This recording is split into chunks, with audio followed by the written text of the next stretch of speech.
The title of this presentation is inspired, what inspired me is this book, actually. It is How Not to Write a Novel. A very nice book.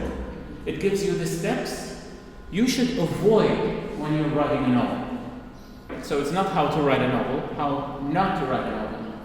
The word theory comes from the Greek word theorem, which means contemplation or thinking about something. That's the origin of the term. These are the principles that go into the making of theories. Like, what is a theory? A theory is a set of principles, right? A set of principles we should apply to literature or to anything in reality, in the real world. But when you want to study theories, like how to make a theory, because this lecture is how not to make or how to make a theory, that is called meta-theory. It goes beyond theory.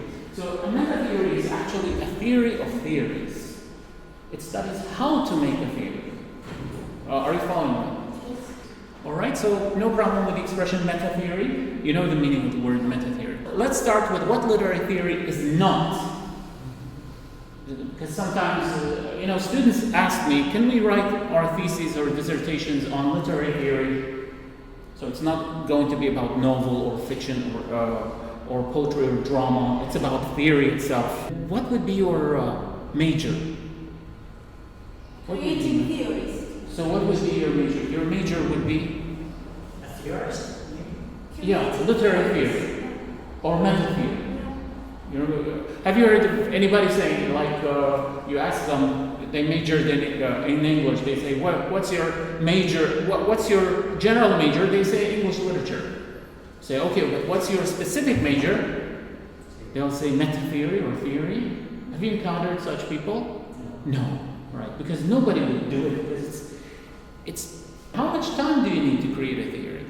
But anyway, I found this question interesting for a presentation like this. So what literary theory is not? This negates literary theory.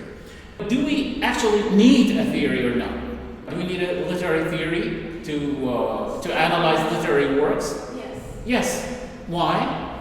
Because it sheds light on the work. It helps us understand. It sharpens our understanding of literary texts. Don't you feel that if you have a text and you apply many theories to it, then the text starts taking on more and more meaning? It becomes more and more meaningful. So, right. So that's the benefit of having a theory. And then, do we have to use a theory? Notice this question was, do we need a theory? But the next question is, do we have to use a theory to analyze a literary text? No, we can analyze a literary text without using a theory. I can give you a poem, you can analyze it without using a theory. What are you going to use? You're going to use your own opinion, your own views, right? You're right, you read it and you understand it according to your own experience. Is that a theory? No. That is theoryless reading, or let's call it theoryless criticism. Criticism which is not based on a specific theory. What is it based on then? Your own appreciation, your own interpretation. Sometimes it's called practical criticism. Practical criticism actually is a term used for a test for students of literature. Students of literature are given, just like what I.A. Richards did. Students of literature are given extracts from literary texts or poems, and they are asked to write an essay to evaluate these literary texts without using a theory, just their own interpretation. So that's called practical criticism. It's actually a test. And is theoryless criticism valid? Is it acceptable? There are two answers. Yes, if you are reading for pleasure. So if you're just reading for pleasure, yeah, okay, why not? But if you're writing an academic paper, an assignment at a university or research paper, then the answer is no. Nobody can write an assignment at the university level, especially postgraduate level, an assignment about a play, about a novel, or a research paper, term paper, or thesis or dissertation without using a theory. You can't do that. You have to use a theory. If you use your own interpretation, then your work will not be accepted. Is it clear? No problem? So this question has actually two answers depending on what you're... we already covered this subject in our course, eclectic approach. So I'm including this slide here to tell you that literary theory is not an eclectic approach. If you use an eclectic approach, you are not creating a theory. You're only blending theories. Number one, we said critical theory, literary theory is not theoryless criticism or practical criticism. No. Secondly, it's not eclectic approach. That's not eclectic. Take this example. This is an article written in 2008. The title of the article is Women and Eco-Criticism. This article is about how women women interact with the environment and how the environment interacts with women or affects women. What do we call this approach? It's an eclectic approach because it's mixing two theories. Two theories. What are they? One of them is eco-criticism and feminism. Very good. So, is this a new theory? No, it's what? It's an eclectic approach. And it's not perspective analysis. Now, what's the meaning of perspective analysis? You cannot create a theory by simply looking at a text from a perspective, let's say psychological perspective, or an economic perspective, or a political perspective. That's not theory. Many people think that yes, if you take politics and look at the text from a political point of view, and you start looking at a number of texts from the same political point of view, that's you're creating a theory. No, that's not theory building. That is simply called perspective analysis. It means looking at a text from a specific point of view, but it's not creation of a theory. Is it clear? Great. So you see, why? Because no theory comes out of the blue. There's always some kind of a set of rules. You must have a set of rules. You cannot say, I will look at this text from a political point of view. That's not enough.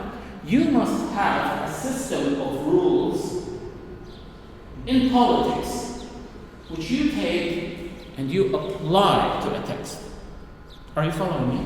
So, for example, if you say there's a political theory which has specific principles and rules, and you take this political theory and you apply it to a text, and nobody did it before you, then you are creating a literary theory.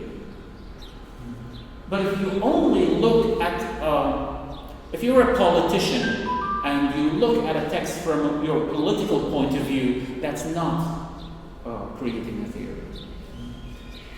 Okay, is it clear? All right. Before you build a theory or create a theory, you must be a theorist, a literary theorist, right? Because who creates a literary theory? Theorists, literary. So you must have these for every literary theorist must have these four characteristics. First of all, you should be well versed. What's the meaning of well versed? Well acquainted with, well familiar with what? With literature. So you are a student of literature. You know the ins and outs of literature. Otherwise, you cannot be a literary theorist. The second thing is well versed in literary theory. You must know about literary theories, the history of literary theory, starting from Plato to the present. You must make a survey of all these and know again the ins and outs of literary theory. So it's not enough to know about literature. You should know also about literary theory. Number 3, you should be well versed in what? In criticism. It means you have experience in application It's not enough to know literary theories and to know literature.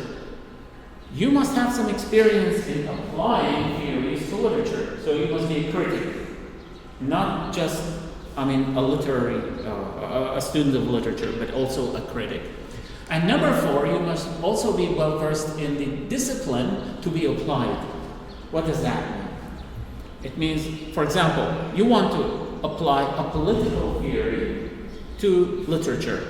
You must be well versed in literature, you must be well versed in criticism, and you must also be well versed in politics. It's not enough to take a political theory, you must know, again, the ins and outs of politics and political theories.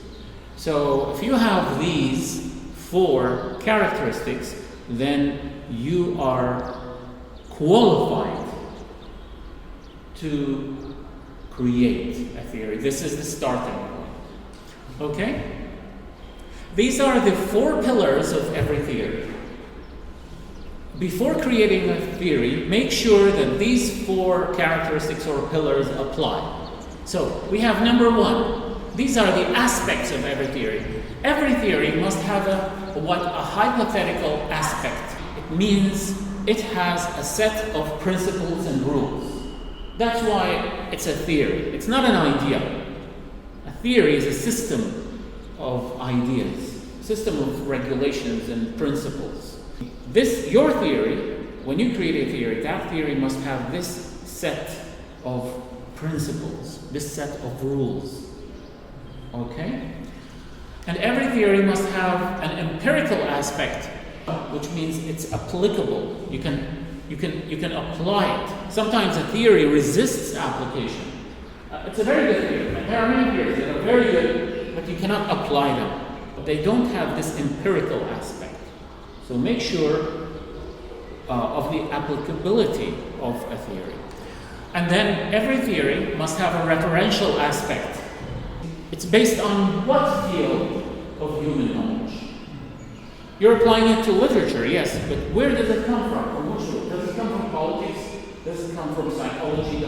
So, for example, the psychoanalytic theory comes from psychology. Plato based his theory on what? On ethics. Karl Marx based his theory on economics and politics. Right. So this is what we mean by referential aspect. Where does it belong to? And the utilitarian aspect, it should be of some benefit. What's the use of theory? Okay, you apply the theory, you have all these 3, 1, 2, 3, but what's the benefit of application? What does it contribute? What does it add? If it's just application and there's no use, there's no need for it. Mostly in literary theory, this utilitarian aspect is shedding further light on the literary text, on literature in general. Okay? So these are the 4 aspects of a theory. Now we come to the making of a literary theory, how to make it. We were talking about what literary theory is not. Now, how are you going to make it? We have creation via. Via means what? Yeah, via means through or by. So creation via shift of focus. Sometimes you can create a theory by shifting the focus of an already existing theory. So you have a theory that already exists. You shift the focus of that theory and you come up with a new one. That's one way of creating a theory. And here's an example. You see, reception theory, and we have on the other hand, reader response theory. How did they create the reception theory? By shifting the focus of reader response theory. How? Reader response theory says it approaches texts on the basis of how readers read, how individual readers have individual differences. Every reader, so if I give you now a novel, do you think the novel in your head after you read it is going to be the same one for all of you? Everyone will have his own or her own reading of the novel. So you'll have 4 novels instead of 1. So what do? You have to study the psychology of the reader, educational background of the reader, cultural background of the reader, of individual readers. They shifted the focus by taking the readers collectively, all of them, for one period, like the Victorian reader, the Victorian readers in general, the Romantic readers, the Elizabethan readers, period by period, the modern reader. And so now they don't care about the individual readers and their psychological background. They care about the readers as a group and how they received a text. Not how every reader received the text, but how a group of readers in a society received the text. And they shifted this focus and came up with a new theory. What did they call it? They called it the reception theory instead of reader response theory. Another way of creating the theory is creation via addition. You add an element to a theory. There is a theory, you take it, you add an element to it and create what? A new theory. Here's an example, like Carl Jung. Carl Jung took Freud's idea of Freud's theory of psychoanalysis. Freud came up with the idea of the unconscious. And then he added an element to it. He called it the collective unconscious. So he added this word, this concept, collective. And when he added this word, he created a new theory. Freud's theory was called psychoanalytic theory, based on the idea of the unconscious. Carl Jung came after him, and he added the word collective and created a new theory in literature, which is the archetypal theory. So you see, we have psychoanalytic theory and then archetypal theory. So this is called creation via addition. You can also create a theory through modification. You take a theory, you don't add to it, you modify it. Change something, not change it, but change something in it. Make some adjustments to it, and then come up with a new theory. Here's an example. You know about feminism, but in the 21st century, about 15 years ago, a new theory came up, which was a modification of feminism. They called it what? They called it neo-feminism. Yeah. How did they create this theory, this new theory, 15 years ago? By modifying the theory of feminism. Now, the difference is feminism calls for what? Calls for equality between men and women, gender equality. So men and women should be equal. Neo-feminism today is different. It says they celebrate the femininity. Do you remember Elaine Walter's three phases? The feminine phase, the feminist phase, and the female phase? Right. They took the first phase, the feminine phase, where women is a victim, is a slave, submissive and weak, and they said that's the best phase because it shows how a woman suffers and offers sacrifice. Are you following me? Because they consider that the first one, they consider it because according to Elaine Walter, which one is the best? Number 3, the third one, female. Because there's equality and it creates a balance, it strikes this balance. But according to neo-feminism, the best phase is the first one, the feminine phase, because women are working like slaves, they are weak, they are feminine, they are submissive, and that's where their greatness lies. Because that shows that they are offering the greatest sacrifice of all. Do you see how they created this theory? This is called creation through modification. Right, and this is an example. And we have creation via concept application. You take a concept, any concept you like. from literature, for example, from life, from philosophy. You take a concept and you make this concept a basis for evaluation of literature. So you evaluate literature according or in terms of this concept. It doesn't really matter. You're not taking a theory from politics or economics or psychology and applying it. You're taking a concept from life or from literature. Just an idea, a concept, and you apply it. But you have to be very careful when you apply it because, again, you have to make a set of principles. An example is the closure theory. Closure theory. We didn't cover that, of course, in the course, but we're covering it here. So, closure theory is based on a book by Frank Kermode, and the title of the book, published in 1967, the title of the book is The Sense of an Ending. Frank Kermode, tried to create a new literary theory in this book, and it came to be called closure theory. Frank Kermode, you know what's his idea? He took an idea in philosophy and psychology. He said, no person feels comfortable unless something is complete. He says, if a person does not perceive a beginning, a middle, and an end, then you will be restless.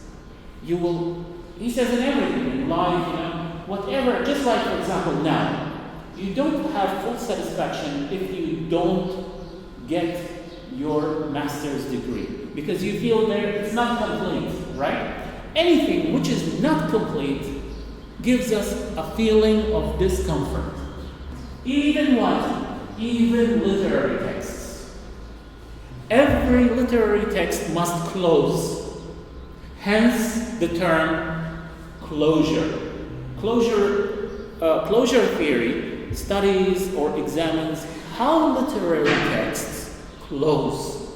It means how they end. It studies the endings only. It studies only the endings of literary texts to show a sense of completion. Because if there is a sense of incompletion, then there's a problem with the text. Are you following me? So what do you call this theory? Closure. And how is it created? By taking a concept and applying it to literature. This is the fourth method of theory creation.